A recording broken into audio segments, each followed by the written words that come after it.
Hello everybody, welcome to our channel our health and wellness. So today we are going to discuss about further part of the chapter human health and diseases. Health की definition की बात करें तो according to WHO health is a state of complete physical, mental and social wellbeing and not merely an absence of disease और infirmity. On the other hand अगर हम disease की definition की बात करें that is impaired functioning of the body due to infection, stress और due to weakness of an organ. Types of disease की बात करें दो तरह की डिजीज़ हो जाती हैं, one is congenital and another one is acquired. Congenital disease inborn disease होती हैं जो कि बर्थ से भी प्रेजेंट होती हैं. इनके एग्जांपल्स हो जाते हैं आपके sickle cell anaemia, down syndrome, colour blindness, Turner syndrome etcetera. Acquired disease की बात करें दो तरह की हो जाती हैं, वन इज़ कम्युनिकेबल डिजीज़ और इन्फेक्शस डिजीज़ जो कि वेरियस बैक्टीरिया, वायरसेस, फंजाई की वजह से होती हैं. And the another one is non communicable disease. इनका ओरिजिन इन्फेक्शियस नहीं होता है, नॉन इन्फेक्शियस होती हैं. तो इनके एग्जांपल्स हो जाते हैं आपके हार्ट डिजीज़, डायबिटीज़, एपिलेप्सी, बेरी एक्सेट्रा. नॉन कम्युनिकेबल इसलिए हैं क्योंकि ये एक से दूसरे में फैलती नहीं है. अब अपने आप को आप कैसे डिजीज़ से बचा सकते हैं, तो इनके लिए आपको कुछ अपनी हैबिट्स को एक्वायर करना पड़ेगा. कुछ हेल्दी हैबिट्स आपको अपनी रूटीन में लानी पड़ेंगी जिससे आप अपने आप को डिजीज़ से बचा सकते हैं. सबसे पहले तो आ जाता है वैक्सीनेशन. आपको ज़्यादातर डिजीज़ के अगेंस्ट वैक्सीनेशंस लेने चाहिए. Avoid touching animals. जब भी आप बीमार हो घर पर ही रुकना चाहिए. अपने पर्सनल आइटम शेयर नहीं करने चाहिए. कफिंग एंड स्नीजिंग जो करनी है वो आपको अपने स्लीव्स या टिश्यू पेपर पर करनी चाहिए, ओपनली नहीं करना चाहिए. मास्क पहनना चाहिए जब भी आपको कफ या स्नीज का कोल्ड हो गया हो. और जो कॉमनली यूज सर्फेसेस हैं उनको रेगुलरली क्लीन और डिसइंफेक्ट करना चाहिए. We should wash hands regularly. Food को सेफली प्रिपेयर करना चाहिए. तो ये कुछ हेल्दी हैबिट्स हैं जिससे आप अपने आप को वेरियस डिजीज़ से बचा सकते हैं. तो नेक्स्ट आ जाता है आपका कि ट्रांसमिशन कैसे होता है पैथोजेंस का. तो दो तरह का ट्रांसमिशन होता है, one is direct transmission and the another one is indirect transmission.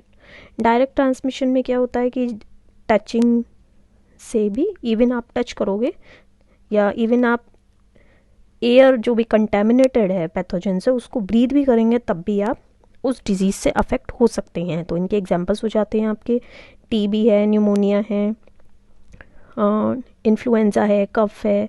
तो आप देखेंगे एक किसी को कफ हुआ है तो अगर उसके एनवायरनमेंट में अगर कोई दूसरा भी इंडिविजुअल बैठा है तो उसको भी जल्दी कफ हो जाता है.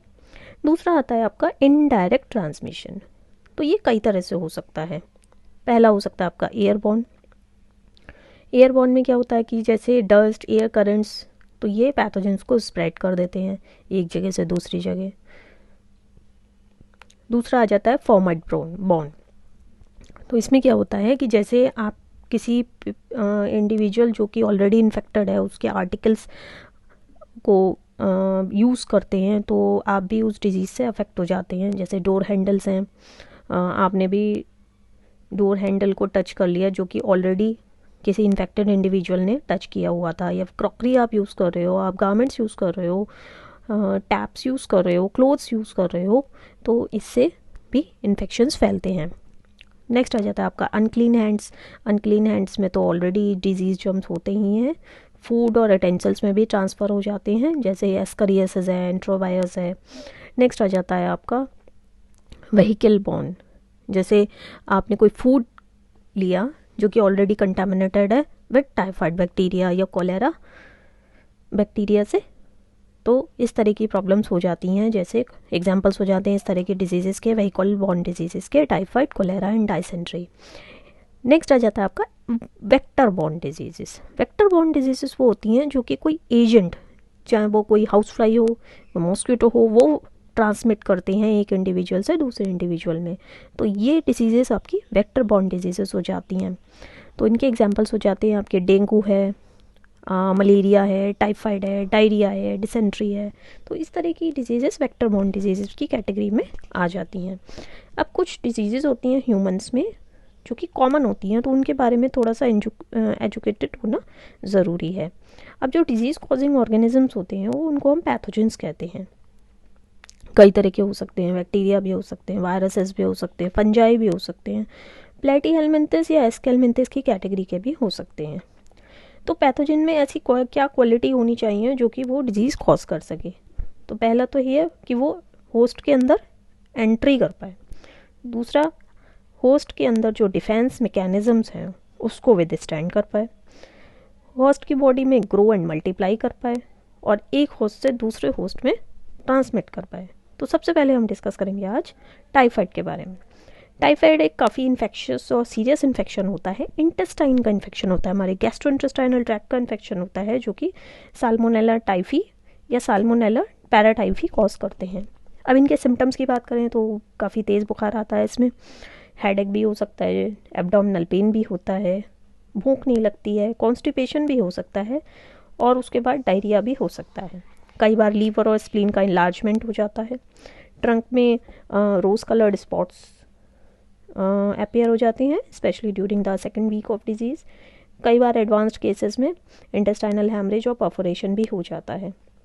तो इस इन्फेक्शन के जो रिजर्वोयर हैं दैट इज द ह्यूमंस, अभी तक ह्यूमंस में ही देखा गया है, और ये कंटेमिनेटेड वाटर या फूड का जो इनटेक होता है उसकी वजह से लोग स्ट्रीट फूड्स और बाहर का खाना खाते हैं, तो इससे ही कॉमनली स्प्रेड कर जाता है। तो एक केस था टाइफाइड मैरी का, तो वो बाय प्रोफेशन एक कुक थी, तो एक्चुअली में वो ट्रांसमिटर थी, वो अननोइंगली ट्रांसमिटर थी, उनके थ्रू बहुत सारे लोगों में डिजीज़ स्प्रेड करती गई through the food she prepared. अब इसका जो टेस्ट होता है टाइफाइड का, डेट इज़ विडाल टेस्ट, ये कंफर्मेशन टेस्ट होता है फॉर टाइफाइड। इसमें क्या होता है कि एंटीबॉडीज़ डिटेक्ट की जाती हैं to the antigens and in the blood.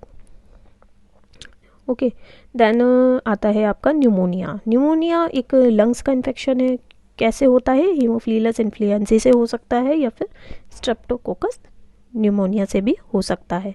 उसके साइन एंड सिम्टम्स की बात करें तो कफ रहता है, फीवर रहता है, ब्रीदिंग रेट इंक्रीज़ कर जाता है, चेस्ट पेन भी हो सकता है, ठंड लगकर बुखार भी आता है, कई बार साइनोसिस हो जाती है सीरियस केसेस में, कि साइनोसिस का मतलब ये हो गया कि ब्लड जो है ब्लू कलर का हो जाता है या डार्क पर्पल कलर का हो जाता है